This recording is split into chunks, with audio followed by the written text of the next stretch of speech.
لو عربيتك فتيسها اوتوماتيك وبتغير زيت بالطريقة دي، فانت بتدمر الفتيس بتاعك بالبطيء، بل بالعكس ده ممكن يبوظ خالص من مرة او مرتين لو غلطت الغلطة دي في تغييرك لزيت الفتيس. يلا بينا نبتدي الفيديو ده وهتستفاد. الموضوع في منتهى البساطة. لو انت رايح للفني ورايح تغير زيت الفتيس بيكون سخن جدا. لو هو فضل زيت بتاع الفتيس القديم، الفتيس برضو بيفضل محتفظ بالحرارة لوقت طويل جدا، وبيحط الزيت الجديد بيكون بارد.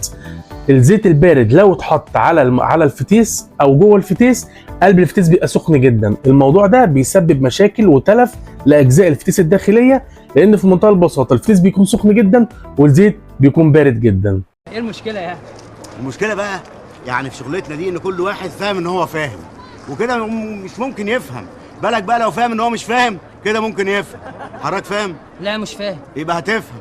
في حاله واحده بس ممكن الموضوع ده ينفع، لو هو عنده جهاز جديد سمعنا عنه. الجهاز ده بيعادل بين درجه حراره الزيت الجديد ودرجه حراره قلب الفتيس، بحيث يوفق ما بين درجه حراره الزيت الجديد ودرجه حراره قلب الفتيس، بان هو بيحاول يدفي او يسخن الزيت الجديد قبل ما بيعديه على الفتيس بتاع العربيه، بحيث يبقى فيه تعادل ما بين درجات الحراره ما بينهم وما يحصلش تلف للاجزاء الداخليه.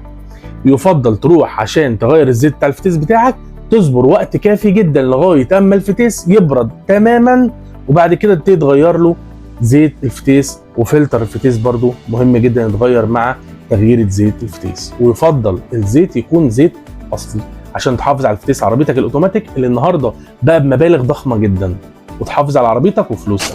وانا كريم من قناه كيمو كارز، وبقدم محتوى عن السيارات. ما تنساش تدعمني بشير ولايك وسبسكرايب وتفعل زر الجرس عشان يوصلك كل جديد، واشوفكم في فيديو جديد مفيد.